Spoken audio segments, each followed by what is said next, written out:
ગુજરાત યુનિવર્સિટીમાં આજરોજની semester 3ની journalism વિભાગના master અભ્યાસક્રમની પરીક્ષાનું આવતીકાલનું પેપર આજે વિતરણ કરી દેવામાં. યુનિવર્સિટીની આનાથી મોટી કઈ પ્રકારની ગોટાળા અને ગડબડની રીત રસમ કહેવાય. ગત અઠવાડિયે ગુજરાત ટેકનોલોજીકલ યુનિવર્સિટીમાં માત્ર વર્ષ બદલીને સિવિલ એન્જિનિયરિંગનું આખું પેપર જ મૂકી દેવામાં આવ્યું. એવી રીતે સૌરાષ્ટ્ર યુનિવર્સિટીની અંદર ઇન્ટરનલનું પેપર જ આખું પૂછી દેવામાં આવ્યું અને પાછળથી યુનિવર્સિટીને ખબર પડી બહુ વાપો થયો ત્યારે યુનિવર્સિટી સત્તાધીશો પરીક્ષા રદ થઈ. હજી જીટીયુમાં તપાસનું નાટક ચાલે ત્યાં ગુજરાત યુનિવર્સિટીમાં જર્નાલિઝમના અભ્યાસક્રમનું પેપર જે રીતે ગોટાળો આવ્યો સામે એનાથી વિદ્યાર્થીઓ માનસિક ત્રાસ અનુભવ્યો. યુનિવર્સિટીના સત્તાધીશોની ગોલમાલ કરવાની, ગોટાળા કરવાની અને બેદરકારીનો એક પછી એક ઉત્તમ નમૂનાઓ સામે આવી રહ્યા છે.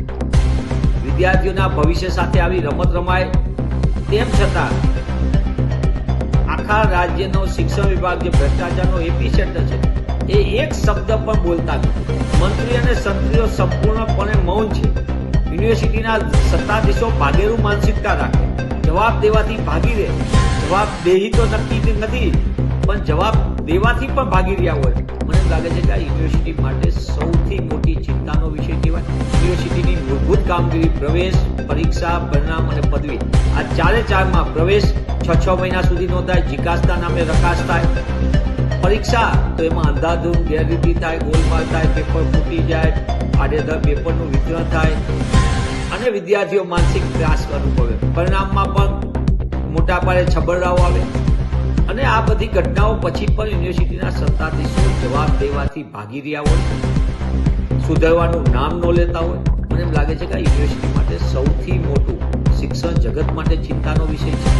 એક વિદ્યાર્થી પોતે ભૂલ કરે તેને પેનલ્ટી કરવામાં આવે, મોડું પરીક્ષા ફોર્મ ભરે તો મોટો દંડ ફટકારવામાં આવે અને બીજી બાજુ યુનિવર્સિટીના સત્તાધીશો પોતે ગોટાળા, ગોલમાલ અને છબરડા કરે તો એને કોઈ દંડની કાર્યવાહી નહીં. આ કઈ પ્રકારના વહીવટ ઉપર ગુજરાત જઈ રહ્યું છે.